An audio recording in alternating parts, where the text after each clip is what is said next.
जय हिंद फ्रेंड्स। स्वागत है आप सभी का study material for all exam channel पर। चलिए, आप सभी के सामने मैं उपस्थित हो चुकी हूँ एक प्यारी सी क्लास लेकर के। तो क्लास क्या है? इतिहास के महत्वपूर्ण प्रश्न जो एग्जाम ओरिएंटेड हैं, पिछले ईयर में पूछे गए हैं और आने वाले एग्जाम के लिए भी इम्पोर्टेंट हो जाते हैं, क्योंकि previous year questions most important questions होते हैं। ये वे क्वेश्चंस होते हैं जो एग्जाम ने इन्हें महत्वपूर्ण माना है, इसीलिए इन्हें पूछा है। तो एग्जाम इन्हें वनडे एग्जाम में बार बार पूछता रहता है। तो हम इन्हीं को ध्यान में रखते हुए इसी को ध्यान में रखते हुए मैं एक क्लास को लेकर के आई हूँ। सभी एग्जाम के लिए इम्पोर्टेंट है ये क्लास। आप यहाँ पर देख सकते हैं टॉप 10 सीरीज। हालांकि इसमें 10 क्वेश्चन से ज्यादा क्वेश्चन है, लेकिन ये हमारी टॉप 10 सीरीज रहेगी, जिसमें हम एक दिन आपको इतिहास के, फिर नेक्स्ट डे आपको भूगोल के, उसके बाद अर्थव्यवस्था के, और फिर उसके बाद इकोनॉमी हो गया, भूगोल हो गया, इतिहास हो गया, ज्योग्राफी, इस तरह से हिस्ट्री, पॉलिटी, हाँ फिर पॉलिटी के किसी दिन हम साइंस के क्वेश्चन लेकर के आएंगे। तो इस तरह से एक एक दिन 10, 12, 15 जितने भी क्वेश्चन होंगे डेली, उतने हम आपके लिए क्वेश्चंस लेकर के आएंगे जो एग्जाम ओरिएंटेड होंगे और एग्जाम में पूछे जाएंगे आपसे। ओके, तो अगर आप चैनल पर न्यू है तो चैनल को सब्सक्राइब कर लेंगे, वीडियो को लाइक करेंगे, जिससे कि मैं आपके लिए और अच्छी वीडियोस लाती रहूं, क्योंकि यही तो मेरे मोटिवेशन का साधन है। समझा करो, वीडियो को लाइक वाइक शेयर वेयर किया करो, ठीक है। चलिए देखते हैं। क्वेश्चन फर्स्ट है, आज 12 मार्च 2023 है। क्वेश्चन फर्स्ट कह रहा है, दिल्ली का सुल्तान जिसने अपने संस्मरण लिखे थे। दिल्ली का वो कौन सा सुल्तान था जिसने अपने संस्मरण लिखे थे? देखो फ्रेंड्स, सबसे पहला काम क्या है आपका? क्वेश्चन को ठीक से पढ़ना, ठीक है। क्योंकि देखो यहाँ दिल्ली बोल रहा है, सुल्तान तो मुगल काल के भी थे, लेकिन क्योंकि यहाँ पर दिल्ली बोला है तो आप दिल्ली ध्यान देंगे। ऐसा नहीं है कि सिर्फ आपने यहाँ पर पढ़ा कि किस सुल्तान ने अपने संस्मरण खुद लिखे थे तो आप मुगल काल में पहुंच जाओ, है ना। तो बिल्कुल भी ये कंफ्यूजन नहीं करनी है, क्वेश्चन को आपको ठीक से पढ़ना है। सबसे पहला काम आपका एग्जाम में यही होता है। जब आप क्वेश्चन को ठीक से पढ़ लेते हैं ना, तो चाहे आपको आए चाहे ना आए, लेकिन फिर भी आप तुक्का से क्वेश्चन को ठीक करने की कैपेबिलिटी आपकी रहती है, और वो कैपेबिलिटी आपकी बढ़ जाती है, ठीक है। चलिए, तो यहाँ पर क्वेश्चन है, दिल्ली का सुल्तान जिसने अपने संस्मरण लिखे थे, जिसने अपने संस्मरण खुद ही लिखे थे। तो ऑप्शन ए दे रखा है अलाउद्दीन खिलजी, ऑप्शन बी दे रखा है बलबन, ऑप्शन सी है इल्तुतमिश, और ऑप्शन डी है फिरोज शाह तुगलक।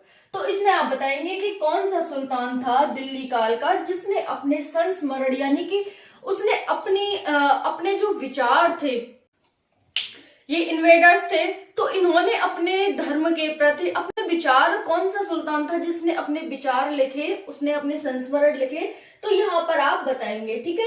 यहाँ पर है अलाउद्दीन खिलजी, बलबन, इल्तुतमिश और फिरोज शाह तुगलक। तो इसका राइट आंसर क्या हो जाता है? फिरोज शाह तुगलक इसका राइट आंसर हो जाता है, ठीक है। इसकी एक आत्मकथा थी, फुतुहात ए फिरोज शाही, इसकी आत्मकथा थी। उसमें इसने अपने विचारों को लिखा था, उसमें अपने धर्म के प्रति इसके क्या विचार थे, इन सबको इसने लिखा था। तो इसी की आत्मकथा फुतुहात ए फिरोज शाही थी, और उसमें इसने अपने संस्मरण लिखे थे। संस्मरण मतलब याद है, अपने विचार, ये सब। नेक्स्ट क्वेश्चन है, मुगल काल में तांबे का सिक्का क्या कहलाता था? मुगल काल, अब दिल्ली सल्तनत के बाद मुगल काल आता है, तो उसमें जो तांबे का सिक्का था वो क्या कहलाता था? आपसे क्वेश्चन ये पूछ रहा है। ऑप्शन ए दे रखा है रुपया, ऑप्शन बी दाम, ऑप्शन सी टंका, और ऑप्शन डी शमशी। तो इसका आप राइट आंसर बताएंगे कि क्या कहलाता था मुगल काल में तांबे का सिक्का। राइट आंसर क्या हो जाएगा इसका? राइट आंसर हो जाएगा इसका दाम। क्या हो जाएगा? दाम। तो मुगल काल में तांबे का जो सिक्का था वो दाम कहलाता था। दाम था, अफगान शासक था एक शेरशाह सूरी। आप सभी जानते हैं कि शेरशाह सूरी और हुमायूं का युद्ध हुआ था 1539 में, जिसे चौसा का युद्ध कहा जाता है। हालांकि जो ये शेरशाह सूरी था वो अफगान शासक था, मुगल शासक नहीं था, है ना। तो ये एक अलग वंश था, शूर वंश का था, शेरशाह सूरी, और जो हुमायूं था वो मुगल का वंश का था। ठीक है, बाबर का बेटा था वो जो हुमायूं था। तो इन दोनों में चौसा का युद्ध हुआ था। शेरशाह सूरी के द्वारा ही सबसे पहले दाम जो होता था, मुद्रा होती थी, उसको छपवाया गया था। तो उसी के आधार पर यहाँ पर ये तांबे का सिक्का चलाया गया था, जिसे दाम कहा जाता है। तो मुगल काल में तांबे का सिक्का क्या कहलाता था? आंसर हो जाएगा दाम। सबसे पहले शेरशाह सूरी के द्वारा ही इसे चलाया गया था।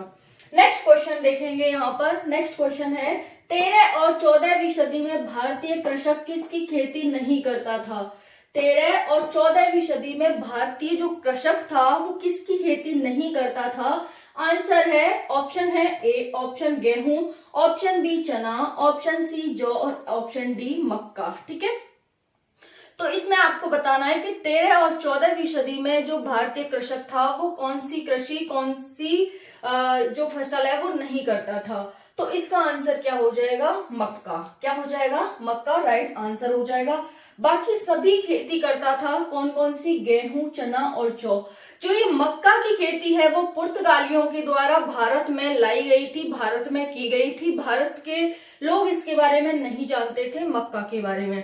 तो आप ये भी ध्यान रखेंगे कि कौन लाया था? पुर्तगाली लाए थे। और ये कौन सी फसल नहीं होती थी? तो मक्का नहीं होती थी। Is that clear? चलिए नेक्स्ट देखते हैं। वह क्षेत्र जहां बाबा रामचंद्र ने किसानों को संगठित किया था, वह कौन सा क्षेत्र था जहां बाबा रामचंद्र ने किसानों को संगठित किया था? तो ये बाबा रामचंद्र महाराष्ट्र के एक ब्राह्मण थे। इन्होंने किसानों के हित में काम किया, किसानों को संगठित किया। किसानों को संगठित क्यों किया? क्योंकि आप सभी जानते हैं भारत में बहुत सारी व्यवस्थाएं थी, रैयतवाड़ी, मालवाड़ी और बहुत सारी व्यवस्थाएं थी। अंग्रेज भारतीय किसानों का शोषण कर रहे थे अलग अलग तरीके से, अलग अलग प्रकार से। लेकिन कुछ ऐसे हिम्मत वाले लोग थे जिन्हें हम क्रांतिकारी कहते हैं, जिन्हें ही हम महान व्यक्तित्व कहते हैं। उन लोगों ने क्या है, किसानों के हित में काम किया। उनमें से ही एक कौन थे? बाबा रामचंद्र थे। ये महाराष्ट्र के ब्राह्मण थे, लेकिन इन्होंने रामचरितमानस का पाठ करके गौरव को जागृत किया, गौरव के माध्यम से। और फिर उन्होंने क्या किया कि सबने मिलकर के किसानों पर शोषण हो रहा था उसको दूर करने के लिए काम किया, सभी ने मिलकर के। ठीक है, फिर बाबा रामचंद्र क्या करते हैं, एक उत्तर प्रदेश में, ये थे तो महाराष्ट्र के लेकिन उत्तर प्रदेश के किसानों से ही शुरुआत करते हैं। वहां पर उत्तर प्रदेश किसान सभा की स्थापना करते हैं और फिर उन सभी को एकजुट करते हैं। सभी जो अंग्रेज थे उन पर अपने अत्याचार थोप रहे थे, उनको मानने से इनकार कर देते हैं।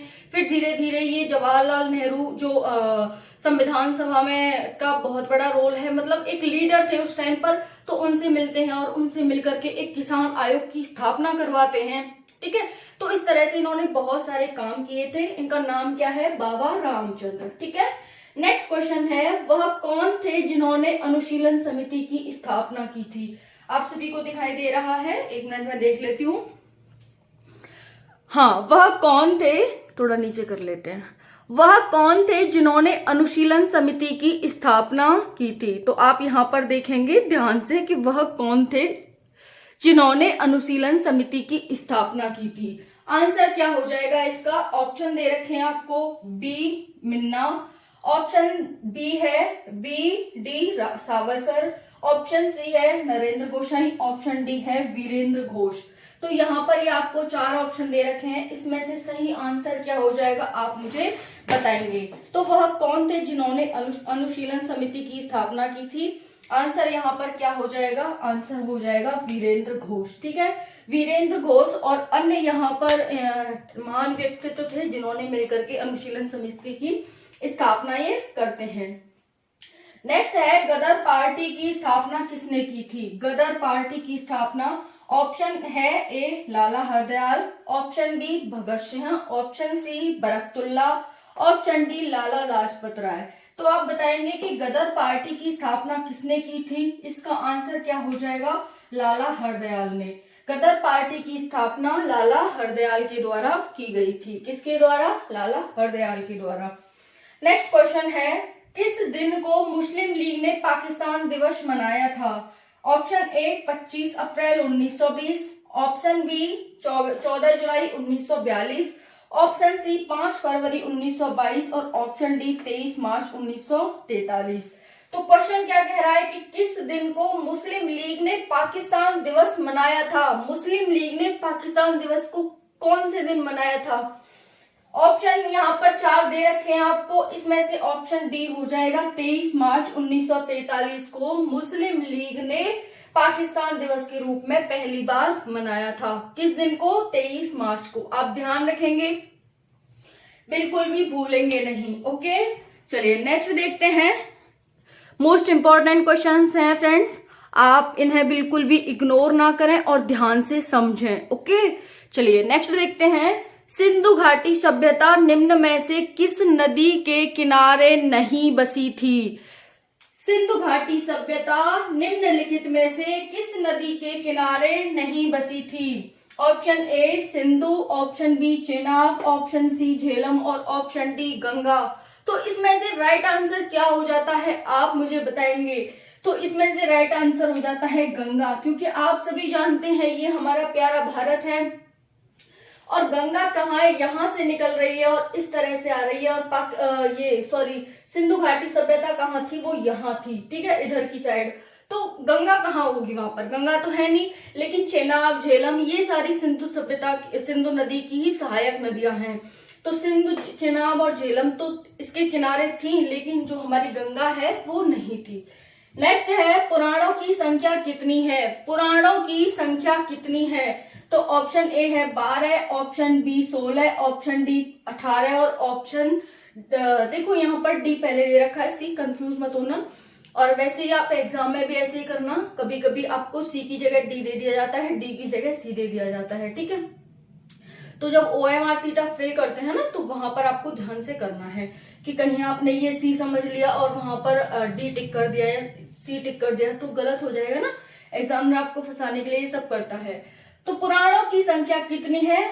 ऑप्शन है ए 12, ऑप्शन बी 16, ऑप्शन डी 18 और ऑप्शन डी 18 और ऑप्शन सी 20। तो इसका आंसर क्या हो जाएगा? 18। पुराणों की संख्या कितनी है? 18 है। कितनी है? 18। नेक्स्ट है उज्जैन का प्राचीन काल में क्या नाम था? उज्जैन का प्राचीन काल में क्या नाम था? Option A Takshashila, option B Avantika, option C Indraprastha और option D NOTA. None of the above. तो इसका आंसर क्या हो जाएगा? Avantika, option B right answer हो जाएगा। उज्जैन के बहुत सारे नाम थे, जिसमें से मैं आपको बताना चाहूंगी उज्जैन के नाम।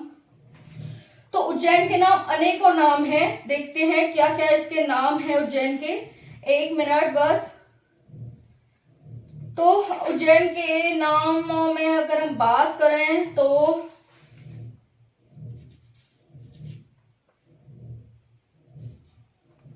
कहाँ गया उज्जैन?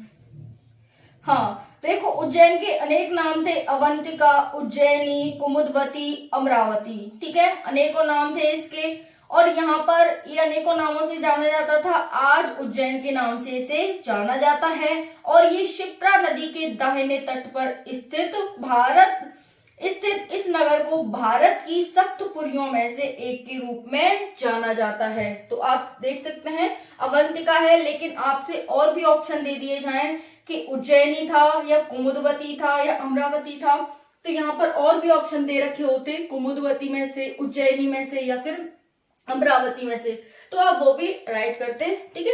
लेकिन अभी हमें कोई भी नहीं दे रखा, तो हमें ये अवंतिका तो था ही, तो अवंतिका हम कर देंगे। नेक्स्ट क्वेश्चन है पत्थर का प्राचीनतम शिलालेख किस भाषा में था? पत्थर का प्राचीनतम शिलालेख किस भाषा में था? तो आपको 4 ऑप्शन दे रखे हैं फ्रेंड्स, आपको थोड़ा सा ना दिखाई नहीं दे रहा, चलो ठीक है। अब यहाँ पर दे रखा है पत्थर का प्राचीनतम शिलालेख किस भाषा में था? Option A Pali, option B Sanskrit, option C Prakrit और ऑप्शन डी ब्राह्मी। तो यहाँ पर प्राकृत हो जाएगा। जो पत्थर पर प्राचीनतम शिलालेख किस भाषा में थे? आंसर हो जाएगा प्राकृत, प्राकृत भाषा में थे। चलिए, वीडियो कैसी लगी कमेंट सेक्शन में जरूर बताना, और कोई भी डाउट है आपका तो भी आप कमेंट सेक्शन में कमेंट कर सकते हैं। और आप ये कहें कि मैम थोड़ा सा और एक्सप्लेनेशन बढ़ाइए, थोड़ा सा और अच्छा लगेगा, और अगर आप एक्सप्लेन करोगी तो अच्छे से, तो मैं वो करूंगी, क्योंकि जो आप डिमांड करोगे मैं उसी के हिसाब से करूंगी। पढ़ाना मुझे है, पढ़ना आपको है। जैसा आप पढ़ना चाहते हैं, कम एक्सप्लेनेशन के साथ, ज्यादा एक्सप्लेनेशन के साथ, ऑप्शन के साथ, बिना ऑप्शन के साथ, जैसे भी आप पढ़ना चाहते हैं, मैं उसे पढ़ाने में आपको कंफर्ट हूँ। ठीक है, तो वीडियो कैसी लगी कमेंट सेक्शन में जरूर बताना। अगेन वीडियो को ज्यादा से ज्यादा लाइक करना, शेयर करना, सब्सक्राइब करना और अपना ढेर सारा प्यार वीडियो को देना, चैनल को बनाए रखना। ठीक है, चैनल पे अपना प्यार ऐसे ही बनाए रखना। ठीक है, चलिए मिलते हैं नेक्स्ट वीडियो में। जय हिंद, जय Bharat. Thank you so much.